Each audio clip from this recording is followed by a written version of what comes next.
चारों भाइयों के आने के बाद अवध में वह संपत्ति समय समाया। भगवान के आने के बाद अयोध्या का सुख, अयोध्या की संपत्ति, समय और समाज, इन चारों के विषय में कही न सकै शारद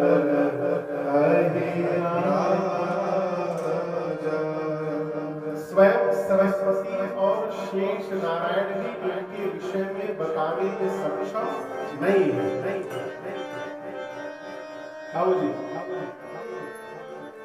देखिए जीवन में वास्तविक आनंद उसी को समझिएगा जिसको बताया न जा सकता। आप समझ रहे मेरी बात?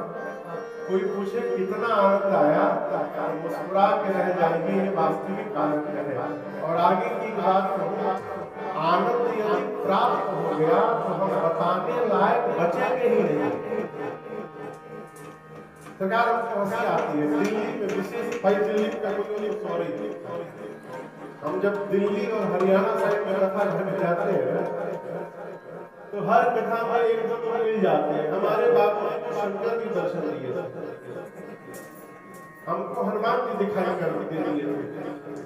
एक बात समझिएगा, भगवान दिखाई देने के बाद हम सामान्य नहीं रह जाएंगे। क्या हो जाएगा?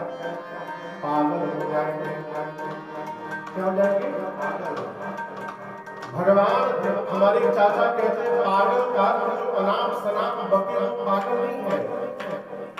पागल का अर्थ है जो भगवान पा करके उन्हीं पे गल गया है वो पागल है।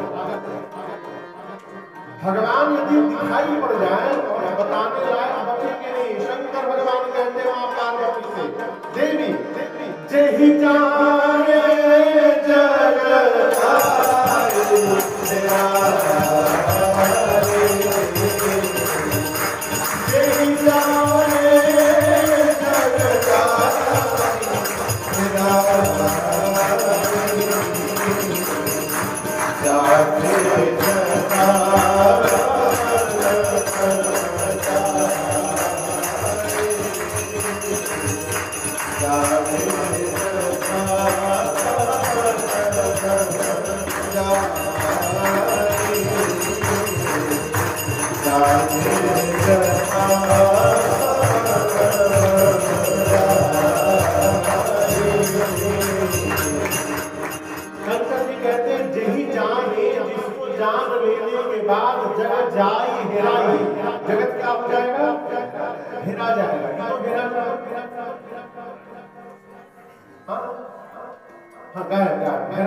भूल जाना। कैसे भूल जाना?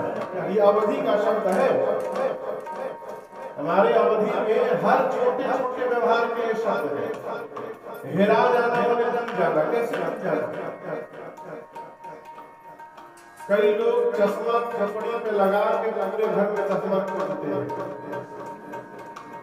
चश्मा कहाँ लगाया है? सिर के ऊपर। ढूंढ रहे अलमारी में, बक्सा में, ड्रॉवर में, बेड के तकिया के नीचे कहाँ गया चश्मा? है कहाँ?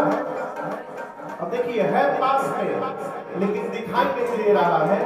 इस प्रकार कोई सामान यदि भूल जाए तो कहते हैं हेरा जाए।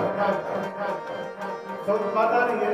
शंकर जी कहते हैं भगवान को जान लेने के बाद जेहि जाने जग जाई हेराई। भगवान को जानने के बाद जगत हेरा जाएगा। इसका मतलब हम रहेंगे जगत में ही, लेकिन हमको जगत दिखाई देने वाला नहीं है। जब जगत दिखाई ही नहीं देगा तो आप बताइएगा भाई, बताने के लिए कोई चाहिए ना। जब कोई दिखाई ही नहीं देगा फिर कौन दिखाई देगा महाराज? अरे जहाँ देखता वहाँ तू है। भगवान को जान लेने के बाद चारों तरफ भगवान को दिखाई पड़ेंगे। फिर जीव जगत के काम का नहीं रहता। जानत वही बाकी जानत मई हुई जाए। भगवान को जान लेने के बाद ही भगवान का हो जाता है। समझ रहे मेरी बात के बाद? इसलिए जीवन में वास्तविक आनंद जब प्राप्त हो जाएगा तो ये सारा विषय का आनंद अपने आप छूट जाएगा। इसको छोड़ना नहीं है, छोड़ने से मिलने वाला नहीं है। कई लोग कहते हैं हम घर छोड़ देंगे, घर आसान है, घर छोड़ देंगे। बुरा न मानिएगा, आदमी तीर्थ में जाकर भी घर में रहता है, हर 5 मिनट में फोन करता है, क्या बना है, चाय नहीं पिए, भोजन हुआ, अरे किसी का घर ही में रहो।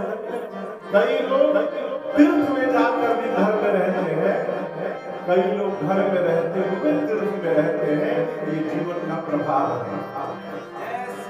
समझ रहे बात को? भगवान आए, गोस्वामी जी कहते हैं चारों भाइयों के आने के बाद वह सुख संपत्ति समय समाया, चारों के विषय में कही ना सके शायद अहि कोई भी बताने में सक्षम नहीं है। पूरा देव समाज आया हुआ है। भगवान दिन में आए थे कि रात में? मैं पूछ रहा हूँ, दिन में कितने बजे? 12। अयोध्या में भगवान प्रकट में गोस्वामी जी कहते हैं राम जी के आने के बाद ऐसा लगा कि रात्रि आ गई।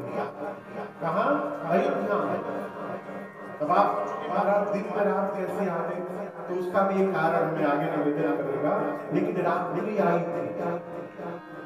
कल आप देख रहे कितने माता यहाँ पर आनंद उत्सव मना रही थी।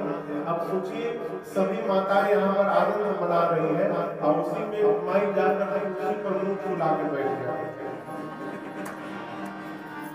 तो पूरे सभा के लोग डिस्टर्ब हो गए। माई को क्या प्रॉब्लम है? ऐसा कोई था नहीं, लेकिन मैं कह रहा हूँ भगवान के उत्सव में सभी देवता आए, सब आनंद से मना रहे बाजी, लेकिन रात्रि उदास खड़ी है। भगवान ने पूछा राम जी ने वाट कहते आप क्यों उदास हैं? रात्रि देवी ने कहा मैं अपने दुर्भाग्य पर रो रही हूँ। राम जी बोले अयोध्या में भी आकर दुर्भाग्य है? रात्रि ने कहा ये सभी देवता इसलिए नाच रहे हैं कि सभी देवताओं ने आपको प्रकट होते देखा है, मैं नहीं देख पाई। राम जी पूछे रात्रि बोली प्रभु आप तो दिन में आ गए, मैं दिन में रहती नहीं हूँ, मैं कब रहती हूँ, मैं कैसे देख पाऊंगी? भगवान ने कहा ठीक है, I am so sorry for this time, इस बार के लिए माफ कर दो, मैं आज ही आपको वचन देता हूँ रात्रि अगली बार द्वापर में जब कन्हैया बन के आप तो ये सौभाग्य केवल आपको प्रदान करूंगा, अगली बार मध्य रात्रि में मैं अवतार लूंगा। रात्रि प्रसन्न हो गई। तब तक पीछे से चंद्रमा आ गया। कौन आ गया? कन्हैया का नाम लेते कन्हैया आ गया। चंद्रमा आ गया। बोले चंद्रमा प्रणाम करके राम जी से बोले प्रभु सेम प्रॉब्लम ही है, वो रात्रि वाली की समस्या मेरे पास भी है, मैं भी नहीं देख पाया। भगवान ने कहा राम जी को वचन दिया और द्वापर में मध्य रात्रि में आऊंगा, जी भर के देखिएगा। कन्हैया बोले प्रभु आप कहाँ? त्रेता में अभी आए आएंगे द्वापर में, लेकिन आपको बताओ अभी कौन सा युग चल रहा है? इसके पहले कौन सा था? द्वापर। उस द्वापर में भगवान कृष्ण अवतार लिए था। द्वापर के पहले कौन सा युग था? उस त्रेता में राम जी नहीं आए थे। ये तो बात है। 4 युग है, सतयुग, त्रेता, द्वापर और कलयुग। ये चारों जब एक बार बीत जाते हैं उसको एक चतुर्युग कहते हैं। समझ रहे हैं? 72 बार जब चारों युग बीतते हैं, सही बोल रहा हूं सरकार, 72 बार, कितनी बार? 72 टाइम्स जब चारों युग बीत जाते हैं तो उसको एक मनवंतर कहते हैं। क्या कहते हैं? हर मनवंतर का एक राजा होता है जिसको मनु कहते हैं। आप समझ रहे हो? 1000 बार, 1000 टाइम्स ये चारों युग जब बीत जाते हैं उसको एक कल्प कहते हैं। ठीक ना? 2000 कल्प, 2000 चतुर्युग, यानी 2 कल्प मिलाकर ब्रह्मा जी का एक दिन होता है। ये दिमाग फट जाएगा माया। तो मैं क्यों सुना रहा हूं? अभी जो वर्तमान में हम और आप जी रहे हैं, इस कल्प का नाम मालूम है क्या है? पंडित जी जब कभी संकल्प करावे ना आचार्य चरण, तो ध्यान से सुनिए क्या बोल रहे हैं। अभी जो कल्प चल रहा है, इस कल्प का नाम है श्वेत वराह कल्प। क्या नाम है? श्वेत वराह कल्प के भीतर अभी वैवस्वत मनवंतर चल रहा है। कौन सा मनवंतर? इस मनवंतर में हम लोग हैं अभी। इस मनवंतर के राजा का नाम है वैवस्वत। और वैवस्वत मनवंतर में 72 चतुर्युग है, चारों 72 बार बीतेंगे। तो ये उस मनवंतर का कौन सा कलयुग है पता है? नंबर 28, 28वां अष्टाविंशतितमे। ये 28वां कलयुग चल रहा है शिव बाबू। इसके पीछे 28 सतयुग, त्रेता, द्वापर बीत चुके हैं। अब इस कलयुग के बाद 29वां सतयुग आएगा। सही बोल रहा हूँ सरकार? तो 28वें द्वापर में कन्हैया आए थे और 24वें चतुर्युग के त्रेता में राम जी अवतार लिए थे। कौन से चतुर्युग में? 24th त्रेता में। पिछले त्रेता में राम जी नहीं आए थे। 24th जो त्रेता था इस मनवंतर का, उसमें राम जी प्रकट हुए थे। 28वें में कन्हैया आए। भगवान ने कहा द्वापर में अवतार दूंगा। चंद्रमा बोले कहां त्रेता 28वें द्वापर में आप आएंगे प्रभु, इतना लंबा समय कैसे निकलेगा मेरा?